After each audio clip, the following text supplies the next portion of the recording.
Channel. आज इस video lecture में हम लोग सेकंड पार्ट पढ़ने जा रहे हैं। सेकंड पार्ट किसका? अल्कोहल, फिनॉल एंड ईथर में जो 5 साल के क्वेश्चन एनालिसिस को हमने किया था उसका फर्स्ट वीडियो लेक्चर आपने देख लिया, तो ये सेकंड वीडियो लेक्चर बिल्कुल अच्छी तरीके से समझ में आएगा। और अगर आपने नहीं देखा है तो काइंडली रिक्वेस्ट है कि बेटा पहले आप फर्स्ट वीडियो को देखिए, तब ये सेकंड वीडियो आपको ज़्यादा समझ में आएगा। चलते हैं, इसमें हम लोग 2 साल के क्वेश्चन एनालिसिस को रखे हुए थे बचाकर सॉल्व करने के लिए 2018 का क्वेश्चन और 2017 में जो भी सवाल पूछे गए हैं बिहार बोर्ड में पिछले 5 साल में कौन से चैप्टर के, तो चैप्टर है अल्कोहल, फिनॉल एंड ईथर। चलते हैं आगे। यहाँ पर गाइस क्वेश्चन ये रहा आपके स्क्रीन के सामने और 1 बाय 1 आप क्या करोगे, इसे ट्राई करोगे एंड देन मैं इसका कंक्लूजन दूंगा, ऑथेंटिक रीजन दूंगा, जिससे आपका ये क्वेश्चन हमेशा हमेशा के लिए आपके दिमाग में एक बसेरा बना लेगा। चलते हैं गाइस, यहाँ पर पहला क्वेश्चन आपके सामने है कि अगर ये आप रिएक्शन करा रहे हो तो इसमें लिविंग ग्रुप क्या हो जाएगा। चलते हैं, लिविंग ग्रुप क्या होता है? लिव का मतलब जो छोड़कर चला जाए, और छोड़कर कौन जाएगा? जो गैसियस मॉलिक्यूल्स बनेंगे। तो आंसर है एक्चुअल में N2। क्लियर? देखो कभी कभी छोटे कॉन्सेप्ट से भी आंसर बनता है, ठीक है। छोटे कॉन्सेप्ट से क्या आंसर बनेगा ये आपको दिख रहा, this one is alcohol, R के साथ कौन जुटा है, this one is a OH। Clear? और दूसरी तरफ जो इसके साथ रिएक्शन कर रहा है, this one is a CH2 and then N2। Resulting ये होगा कि ये CH2 वाले पार्ट में ये हाइड्रोजन यहां से रिप्लेस्ड करके चला जाएगा CH2 के पास।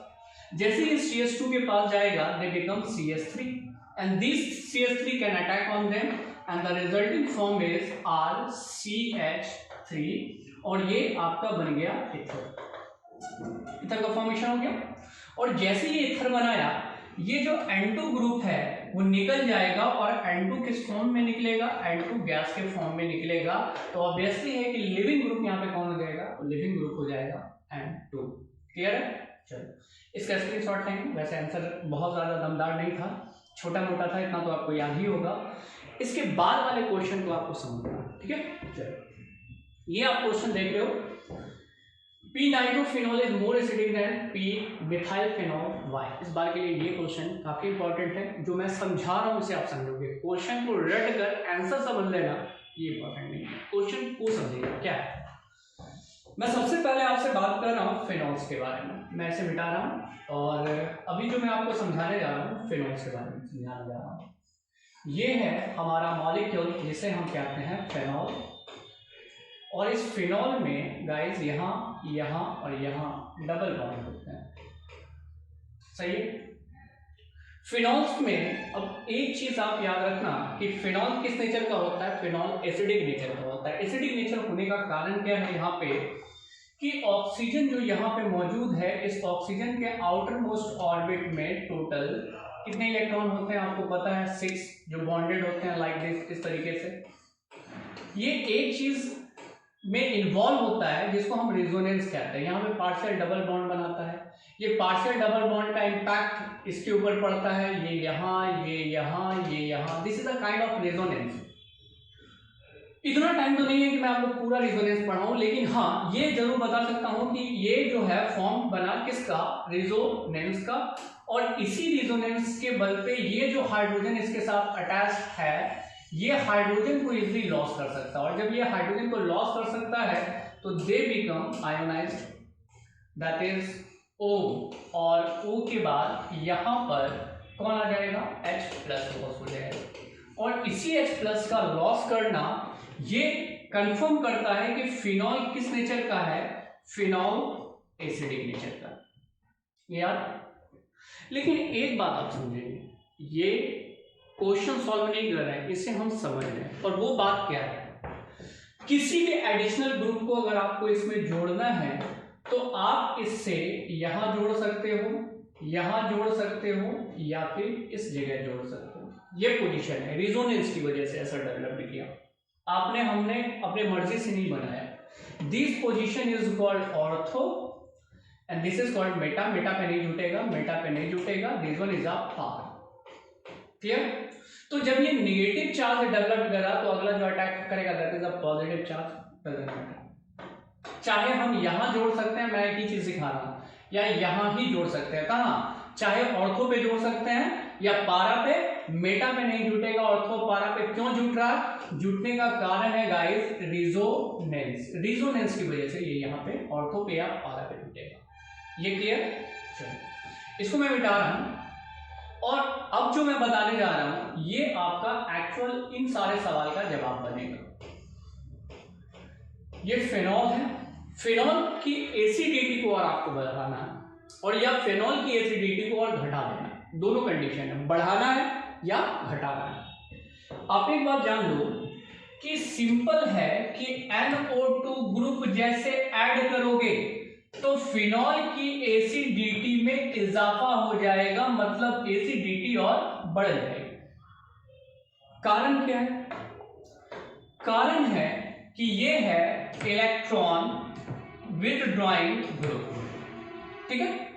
लेकिन अगर मैं इसी जगह पे NO2 ना जोड़ करके CH3 जोड़ दूं तो ये एसिडिटी घट जाएगी। किसकी? फिनॉल की एसिडिटी घट जाएगी, और इसको हम लोग गाइस कहते हैं इलेक्ट्रॉन डोनेटिंग ग्रुप।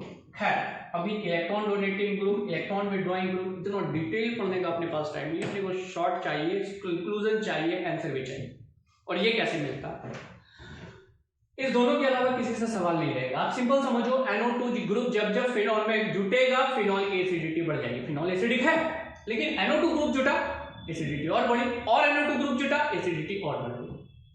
लेकिन अगर CH3 ग्रुप जोड़ देते हो तो इसकी एसिडिटी उल्टी पड़ जाएगी, मतलब एसिडिटी और कम पड़ जाएगी। अब सिंपल सा बात है कि मैं आपसे कहूं कि मेरे पास ये है, कौन है? This one is a phenol, और फिनॉल में मैं कहां जोड़ सकता हूं? फिर से मैं बता दूं, यहां या यहां या यहां, इसके अलावा कहीं नहीं जोड़ने वाला है। अगर मैं इस ग्रुप को जोड़ देता हूं NO2 ग्रुप को, तो क्या होगा? फिनॉल से ये ज्यादा एसिडिक हो जाएगा या कम एसिडिक होगा? OH ये फिनॉल है और ये है NO2 ग्रुप फिनॉल में जुड़ा हुआ। एसिडिटी ज्यादा किसमें आ जाएगी? ये, क्योंकि मैंने कहा अभी आपसे कि NO2 ग्रुप जैसे आप जोड़ोगे एसिडिटी और बढ़ जाएगी। सर एक के बजाय दो जोड़ के देखें, तो चलो गाइस दो जोड़ देते हैं। जितना ज्यादा NO2 ग्रुप आप जोड़ते जाओगे, इस बार के लिए क्वेश्चन इंपॉर्टेंट भी है, याद रखना, NO2 ग्रुप दोनों जगह पे जोड़ दिए, इज दिस पॉसिबल? बिल्कुल पॉसिबल है, तब तो जोड़ रहे हैं। तो एसिडिटी और बढ़ जाएगी। जब जब NO2 ग्रुप जितना आप जोड़ रहे हो एसिडिटी उतनी बढ़ती जाएगी फिनॉल से। लेकिन अगर आप इसमें फिनॉल में आप NO2 ग्रुप ना जोड़ करके CH3 ग्रुप जोड़ दो, जिसको इलेक्ट्रॉन डोनेटिंग ग्रुप जोड़ कहते हैं, तो पता है क्या होगा? एसिडिटी और घट जाएगी फिनॉल की। अब एक से के बजाय दो अगर जोड़ दिए सर, तो और एसिडिटी घट जाएगी। दिमाग में इतनी बात तो चली गई होगी बिल्कुल आराम से कि बाबू जितना ज्यादा NO2 ग्रुप हम जोड़ते जाएंगे, रिजल्टिंग क्या होगा? एसिडिटी बढ़ती जाएगी, और जितना हम CH3 ग्रुप जोड़ते जाएंगे एसिडिटी घटती चली जाएगी। This is called electron withdrawing group. कारण क्या है? ये इलेक्ट्रॉन डोनेटिंग ग्रुप। यहां तक बात क्लियर? आप इसका स्क्रीनशॉट लेंगे, जो समझाना था मैंने समझा दिया, क्योंकि 4 ऑब्जेक्टिव में आपसे पूछेगा कि कौन ज्यादा एसिडिक है। क्लियर? इतनी बात तो समझ में आई ना? चलो अब आ गए हैं हम लोग इस क्वेश्चन पे, ध्यान देना। पी नाइट्रोफिनॉल किसको कहेंगे? पहले तो हम फिनॉल बना लेते हैं। ये फिनॉल हो गया, सही है सर।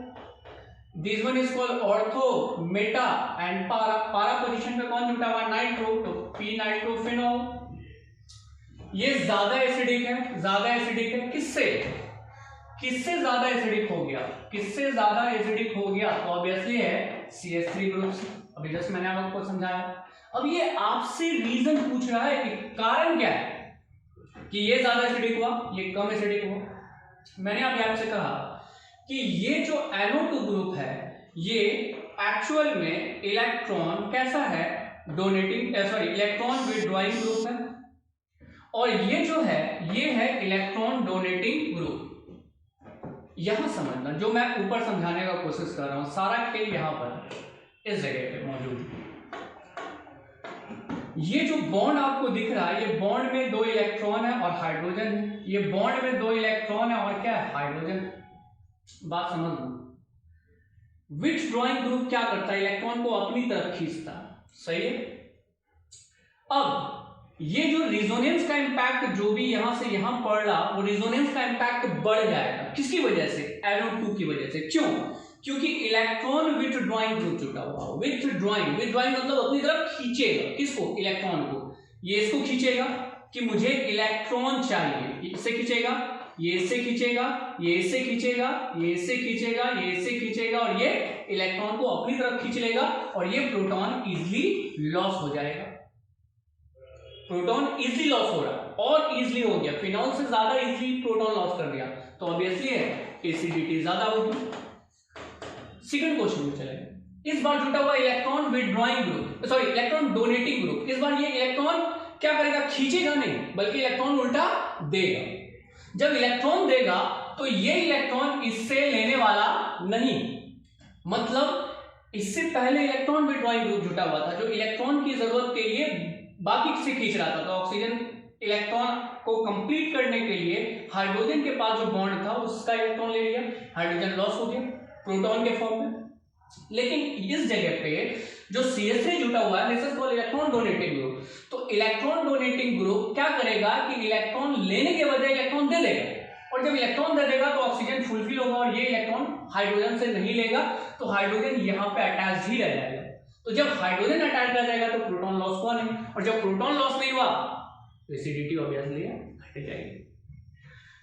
आगे की बात आप समझोगे, यहाँ पे जो आंसर कह रहा है कि P nitrophenol is more acidic, this is due to nitro group is electron withdrawing group. Nitro group कौन सा ग्रुप है, इलेक्ट्रॉन विथड्रॉइंग ग्रुप, इलेक्ट्रॉन को अपनी तरफ खींचने वाला।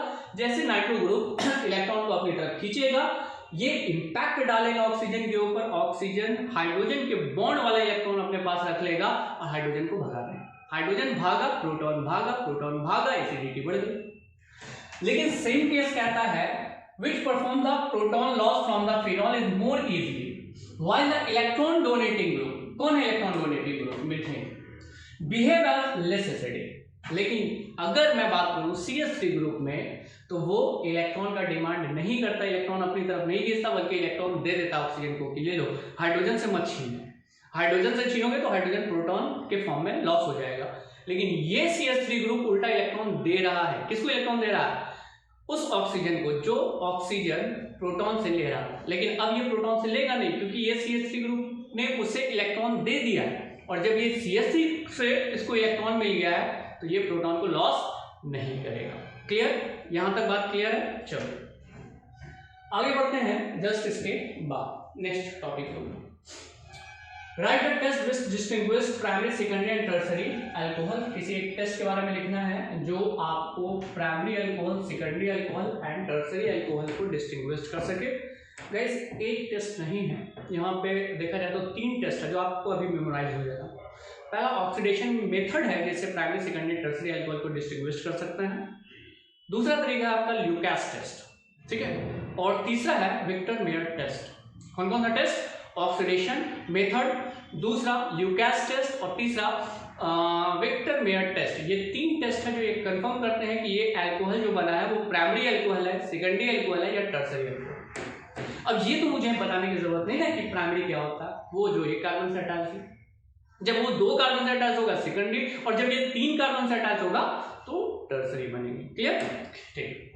अभी मैं टेस्ट पे बात कर रहा हूं Victor Meyer test. Victor Meyer test क्या होता है, ये वो टेस्ट है जो प्राइमरी, सेकेंडरी और टर्सरी अल्कोहल को डिस्टिंग्विश करेगा कि जो आपका प्रोडक्ट बना है वो प्रोडक्ट प्राइमरी अल्कोहल है या सेकेंडरी अल्कोहल है या टर्सरी अल्कोहल। कैसे, बाय द वे एक्चुअल में इस टेस्ट में बात करते हैं तो एक सब्सटेंस पाया जाता है उस रिएजेंट में जिसका नाम है सिल्वर नाइट्रेट।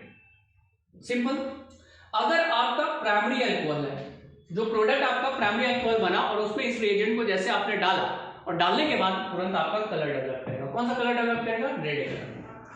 प्राइमरी, याद रखेंगे आप, प्राइमरी अल्कोहल है तो कौन सा कलर बन जाएगा, कलर इज रेड। कौन सा टेस्ट में, विक्टर मेयर टेस्ट, ठीक है। विक्टर मेयर रिएजेंट होता है जिसमें सिल्वर नाइट्रेट होते हैं। और अगर ये सेकेंडरी अल्कोहल है तो गाइस ब्लू कलर का बन जाएगा। दो कलर आपको याद हो गया, red colour and blue colour. Red colour कब बनेगा? जब प्राइमरी होगा, और ब्लू कलर कब बनेगा? जब सेकेंडरी होगा। और तीसरा है टर्सरी अल्कोहल रहेगा तो ये कलरलेस का कलरलेस ही रह जाएगा। ठीक है, तो ये टेस्ट आपको याद हो गया कि विक्टर मेयर टेस्ट जो है वो डिस्टिंग्विश करता है प्राइमरी, सेकेंडरी और टर्सरी अल्कोहल को।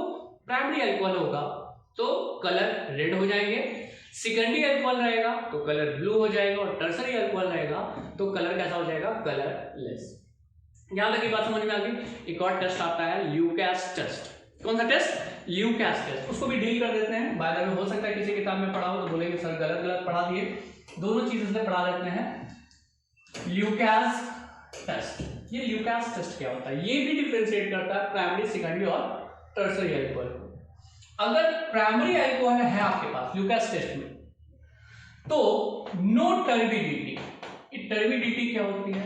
राइस वाटर सुने, और जब घर में चावल बन जाता है तो चावल का पानी जो निकाला जाता है वो राइस वाटर को हम टर्बिड कह देते हैं। चलेगा सर? अगर ये प्राइमरी अल्कोहल है और उसमें ल्यूकास रिएजेंट को आपने डाल दिया तो कोई टर्बिडिटी नहीं बनेगी।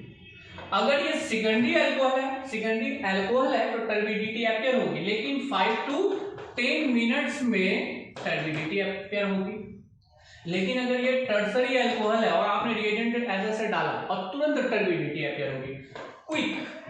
क्विक क्या हो जाएगा? टर्बिडिटी अपीयर हो जाएगा, 1 मिनट का भी टाइम नहीं लगेगा। ठीक है, तो दो ऐसे बेसिक टेस्ट है जो आराम से डिस्टिंग्विश करते हैं प्राइमरी, सेकेंडरी और टर्सरी अल्कोहल को। और टेस्ट का नाम क्या है? Lucas test, Victor Meyer test and Tollens, sorry गलत बोलते हैं, Victor Meyer test, Lucas test and oxidation method. ये 3 ऐसे मेथड है जिससे आप डिस्टिंग्विश कर सकते हो प्राइमरी, सेकेंडरी और टर्सरी अल्कोहल को। इसका आप स्क्रीनशॉट लेंगे गाइस, आंसर आप तक पहुंच चुका है। इसके बाद वाले क्वेश्चन में, मतलब ये 2018 का लास्ट ही क्वेश्चन था, 2017 का कुछ क्वेश्चन है, आप देखेंगे, स्क्रीनशॉट लेंगे। पूरा टाइम टेकिंग क्वेश्चन है, मजेदार क्वेश्चन है, ज्यादा क्वेश्चन है। ठीक है, ज्यादा क्वेश्चन, इसका भी आप स्क्रीनशॉट लेंगे। तो चलते हैं गाइस अब इसके आंसर की तरफ 1 by 1 करके। कुछ ऑब्जेक्टिव है जिसे हम लोग खत्म कर देते हैं। पहला क्या? Primary, secondary and tertiary alcohol can be distinguished by, आपको पता है। अभी मैंने जस्ट आपसे कहा है, क्या कहा है? ऑल ऑफ दीज होगा आंसर। हाँ, 3 टेस्ट होते हैं, विक्टर मेयर टेस्ट अभी आपने देखा है, प्राइमरी, सेकेंडरी और टर्सरी अल्कोहल को डिस्टिंग्विश किया जा सकता है इस टेस्ट से भी, इस टेस्ट से भी और ऑक्सीडेशन मेथड से भी। ठीक है, तीनों मेथड होते हैं जो डिस्टिंग्विश कर सकते हैं। तो आंसर होगा ऑल ऑफ दीज। चलते गाइस, इसमें टाइम लगाने का फायदा नहीं है क्योंकि अभी हो चुका है। अगला क्वेश्चन कहता है ethyl acetate react with Grignard reagent to form, क्या बनाएगा? जवाब है टर्सरी अल्कोहल। और ये कैसे मुमकिन है आप देखें। इथाइल एसीटेट, इथाइल एसीटेट का फॉर्मूला हो जाता है CH3C, C के साथ फिर डबल बॉन्ड के साथ ऑक्सीजन, फिर oxygen and then C2H5, ethyl acetate. और इथाइल एसीटेट रिएक्शन करता है ग्रिग्नार्ड रिएजेंट के साथ, और ग्रिग्नार्ड रिएजेंट होता है गाइस CH3Mg और Br। अब फंडा समझो रिएक्शन का, ज्यादा फंडा क्या है? यहाँ पर जो रिएक्शंस होंगे उस रिएक्शंस में एक सबसे बड़ा लॉजिक बात ये है कि ये कार्बन है और ये कार्बन जो है वो कैरिंग करेगा पार्शियल पॉजिटिव चार्ज, और ये oxygen partial negative charge, partial negative charge, partial positive charge, बाकी कोई कुछ इन्वॉल्व नहीं होगा। अगर मुझे लिखना है तो मैं इसी तरह लिखूंगा। अगला प्रोसेस को आप समझेंगे। अगला प्रोसेस क्या है? मैग्नीशियम पॉजिटिव चार्ज और ये नेगेटिव चार्ज, कब? जब ये डिसोसिएशन होगा तब। तो एक बात बताओ कि पॉजिटिव किस पे अटैक करेगा? नेगेटिव पे। नेगेटिव किस पे अटैक करेगा? Positive pay. तो ये नेगेटिव वाला है तो ये अटैक कर देगा इस कार्बन के ऊपर, कार्बन से आके अटैच हो जाएगा। और मैग्नीशियम किसके ऊपर? ऑक्सीजन के ऊपर। रिजल्टिंग ये होगा कि दोनों के बीच में जो डबल बॉन्ड है वो हट जाएंगे और क्या बन जाएगा? Single bond. चलो ला के जोड़ देते हैं उसको, और वो है क्या?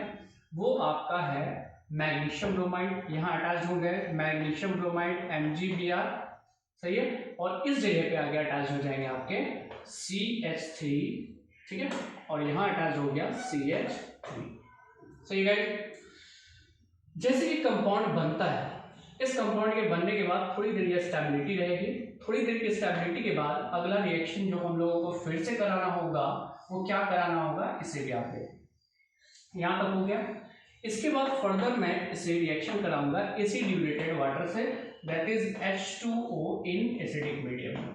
तो ये वाटर फिर टूट जाएगा, डिसोसिएट कर जाएगा, किस फॉर्म में? दो फॉर्म में, एक फॉर्म होगा H+ और दूसरा होगा OH-। अभी भी अगर मैं अब जो देख रहा हूं पॉजिटिव नेगेटिव, तो यहाँ पार्शियल नेगेटिव चार्ज और यहाँ पार्शियल पॉजिटिव चार्ज। तो पॉजिटिव चार्ज की तरफ अट्रैक्ट हो जाएगा कौन? ये हाइड्रोक्साइड जो नेगेटिव है, एंड दे फॉर्म क्या बना देगा ये गाइस? MgBr और OH, ये बना दिया।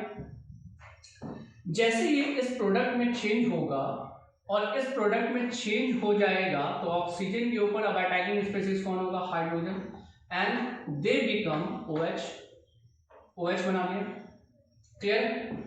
अब जैसे ये OH बन गया, ये बचा कौन? C2H5। क्लियर? C2H5 यहां से रीअरेंज होगा और रीअरेंज कर करके ये ऑक्सीजन यहां से रिमूव कर देगा, रिमूव करके ये यहाँ पे स्टेबल हो जाएगा और स्टेबल होने के बाद ये इसके साथ आके जुड़ जाएगा।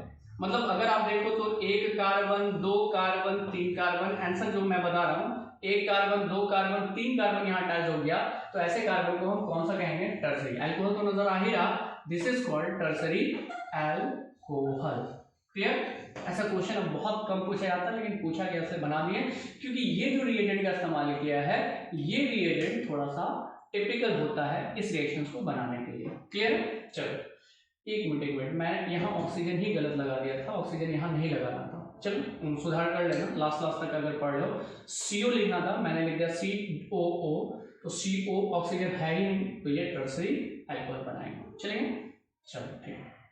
कभी कभी गलती से मिस्टेक हम लोगों से भी हो जाता है, इतना टेंशन लेने वाली बात नहीं है। आगे बात करते हैं। What happened when alkaline solution of phenol is heated with carbon dioxide under high pressure and then produced is acid hydrolyzed। कुछ नहीं कह रहा, सवाल में कह रहा कि सबसे पहले मैं अल्कलाइन सॉल्यूशन को फिनॉल के साथ रिएक्शन कर रहा हूं, तो ये है फिनॉल और ये है alkaline solution, this is NaOH alkaline solution with carbon dioxide. NaOH के साथ साथ कार्बन डाइऑक्साइड के साथ रिएक्शन करा रहे हैं। जैसे ये रिएक्शन होगा, ये बन जाएगा आपका sodium phenoxide, sodium phenoxide. Clear? जैसे ये सोडियम फेनोक्साइड बनेगा, कैसे ये सोडियम फेनोक्साइड बनेगा? आप जानते हो कि फिनॉल किस नेचर का होता है? Phenol is acidic in nature, और ये एसिडिक नेचर का है, तो क्या लॉस करेगा? प्रोटॉन लॉस करेगा। ये अपना H को लॉस कर दिया, बचा क्या? Minus, this is O minus. जैसे ये O माइनस में बचा, तो अगला अटैकिंग स्पीशीज में आपको पता है कि सोडियम प्लस में होगा, तो प्लस वाला माइनस की तरफ तो फट से भागेगा, क्योंकि बोथ आर बन गया क्या? Sodium phenoxide. जैसे ये सोडियम फेनोक्साइड बना, ये रिएजेंट मौजूद है और साथ में हम एसिड का भी इस्तेमाल कर रहे हैं। जैसे हम इसका इस्तेमाल करेंगे, हम क्या देखेंगे? जस्ट ऑर्थो पोजीशन पे कार्बोक्साइल ग्रुप अटैच्ड होगा, ये सोडियम आयन फिर से यहां से निकलेगा, उसकी जगह पे कौन आ जाएगा? हाइड्रोजन आ जाएगा, और हाइड्रोजन अटैक कर करके इस सोडियम को बाहर निकाल देगा, और ये कार्बन डाइऑक्साइड ग्रुप अब यहाँ अटैच हो सकता है। ध्यान देना, कार्बन डाइऑक्साइड ग्रुप इस फिनॉल के साथ अटैच नहीं हो सकता, इसलिए बीच में हमको क्या ऐड करना पड़ा? Sodium phenoxide. अब ये सोडियम फेनोक्साइड जैसे ऐड हुआ, तो ये अब परमिशन दे देगा कि कार्बन डाइऑक्साइड इसके साथ अटैच हो सकते हैं। तो जैसे कार्बन डाइऑक्साइड अटैच हो जाएगा, they can form salicylic acid, इसका नाम होता है सैलिसिलिक एसिड। क्लियर? आप इसका स्क्रीनशॉट लेंगे, आराम से, घबराने की जरूरत नहीं। ठीक है? चलो आगे बात करते हैं गाइस नेक्स्ट क्वेश्चन की तरफ, और नेक्स्ट क्वेश्चन कहता है what happened when methoxy ethane is heated with hydrogen ion. बड़ा आसान है, कुछ नहीं है इस क्वेश्चन में। Methoxy ethane and this is called CH3। नाम क्या इसका है? This is called methoxy. अभी बताया था ना अभी आप लोगों को इससे पहले वाले वीडियो में, and this is called ethane, methoxy ethane. ये मेथॉक्सी इथेन है और इसको आप रिएक्शन करा रहे हैं किसके साथ? हाइड्रोजन आयोडाइड के साथ। तो हाइड्रोजन आयोडाइड टूटेगा कैसे? जैसे HCl टूटता था H प्लस में और I माइनस में। सही है? H प्लस में और I माइनस में। H प्लस जो है वो अटैक कर जाएगा किसके साथ? ऑक्सीजन के साथ। तो ऑक्सीजन मेन ग्रुप यानी बड़े वाले ग्रुप के साथ निकलेगा, छोटे वाले के साथ ऑक्सीजन नहीं जाएगा। नाम में ऑक्सीजन सहारा लेगा किसका? छोटे वाले का, लेकिन काम में सहारा लेगा बड़े वाले का। ठीक है, छोटा बड़ा को याद रखना। नाम के लिए ये मिथॉक्सी को सेलेक्ट करेगा, काम के लिए ये इथॉक्सी को सेलेक्ट करेगा, तो इथॉक्सी के साथ ये अटैच होकर बाहर निकल जाएगा। प्रोडक्ट आपका बन गया C2H5OH+। क्या हो गया, CH3 बचा, आयोडीन बचा, दोनों जुड़ जाएगा, बन जाएगा CH3I मिथाइल आयोडाइड। क्लियर है? चलिए स्क्रीनशॉट लिया जाए। आंसर तो आपका ऐसे भी लिखा हुआ था।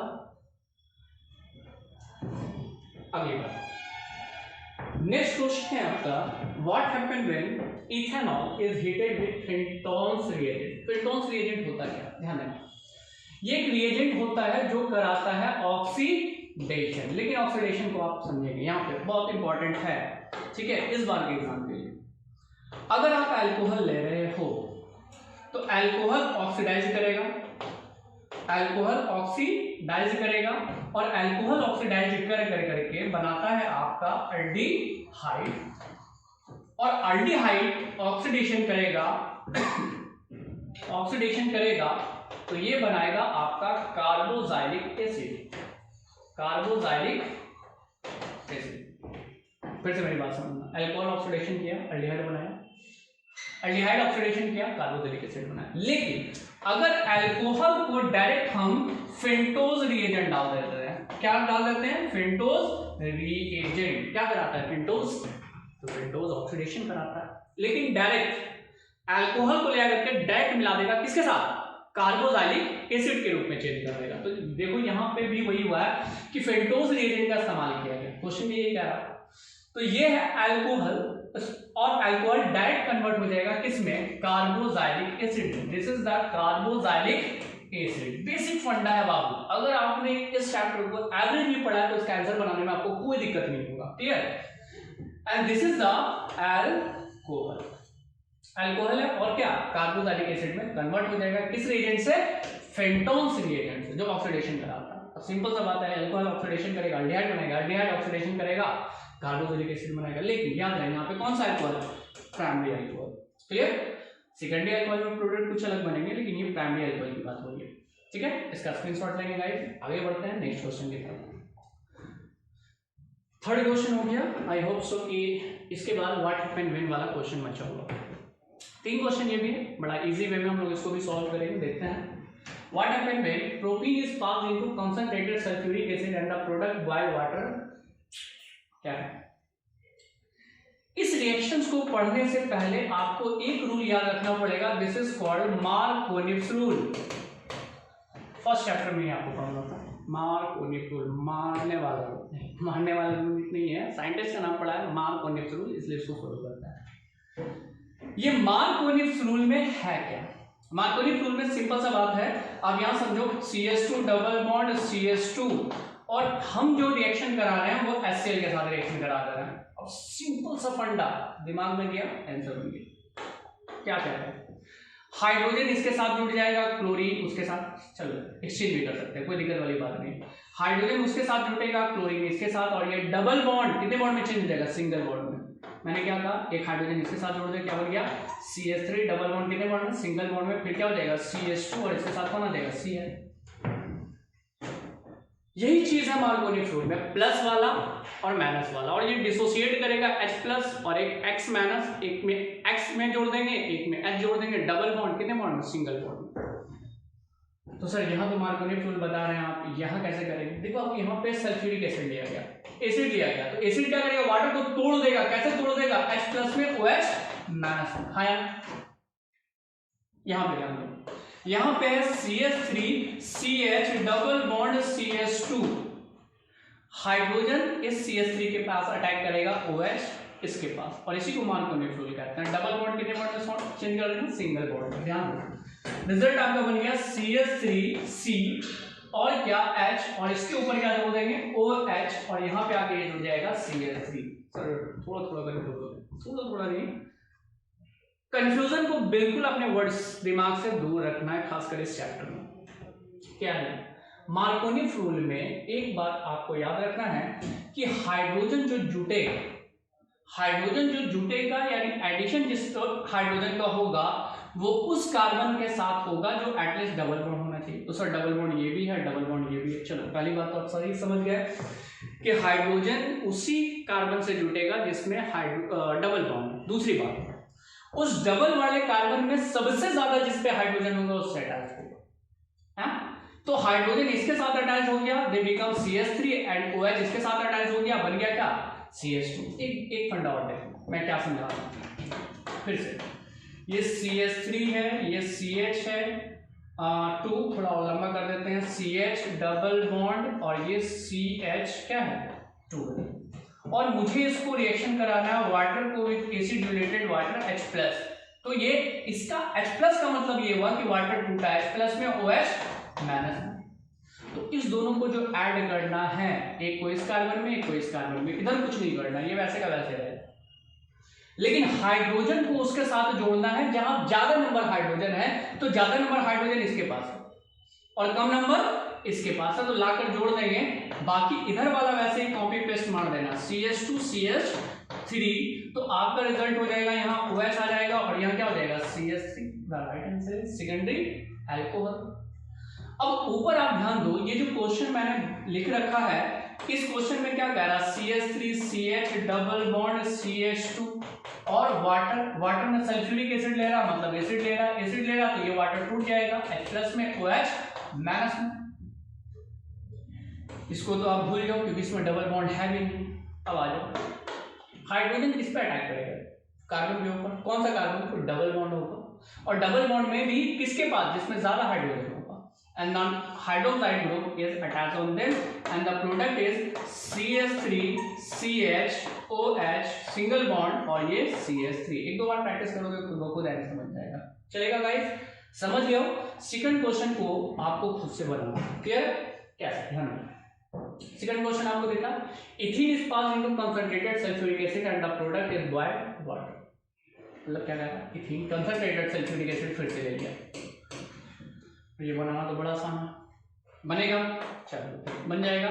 ये CH2 डबल बॉन्ड CH2, तो सर यहाँ तो दोनों बराबर है, तो किसी के साथ भी आप जोड़ दो, क्योंकि वाटर आपका टूटेगा H+ में, OH माइनस में। क्यों टूट रहा है, क्योंकि आप एसिड ले रहे हो, तो एक H को यहाँ जोड़ दो, OH को यहाँ जोड़ दो, नहीं सर उल्टा कर दो, कोई दिक्कत नहीं है, आप उल्टा भी कर सकते हो, क्योंकि यहाँ पे दोनों में हाइड्रोजन इक्वल है, इसलिए हाइड्रोजन यहाँ भी जुड़ सकता है, ठीक है, और OH यहाँ जुड़ सकता है। तो आपका प्रोडक्ट क्या बन जाएगा, प्रोडक्ट CH2 के साथ एक H आगे जुड़ गया, तो 2 के बजाय 3 बन जाएगा। डबल बॉन्ड सिंगल बॉन्ड में CH2 वैसे है, आगे कौन जुड़ जाएगा, OH, प्रोडक्ट कंप्लीट। बातों को समझना है, आप ऑर्गेनिक पढ़ रहे हो, तो ऑर्गेनिक में एटलीस्ट आपका बेसिक चीज क्लियर है, तो ये सारे क्वेश्चन को मैंने बेसिक के बल पे सॉल्व किया, ठीक है। और बाबू अगर बेसिक भी नहीं पता है तो उसके लिए तो कंप्लीट क्लास करना पड़ेगा, और ये हम लोगों का जो है आधा घंटे का वीडियो, आधा घंटे के वीडियो में पूरे चैप्टर को तो नहीं पढ़ाया जा सकता, ये आप बहुत अच्छे तरीके से जान लो। चलेंगे, चलिए फोर्थ का ये बी हो गया, और ये फोर्थ का लास्ट क्वेश्चन है, आई होप सो कि इस चैप्टर का लास्ट क्वेश्चन है। क्वेश्चन क्या कहता है, ethyl ethanoate is boiled with potassium hydroxide. Ethyl ethanoate ये दिख रहा है आपको, CH3 COO C2H5, इसको रिएक्शन करा रहे हैं किसके साथ, पोटेशियम हाइड्रोक्साइड के साथ। रिएक्शन का मैकेनिज्म क्या है वो समझ लो, आंसर आपके हाथ में।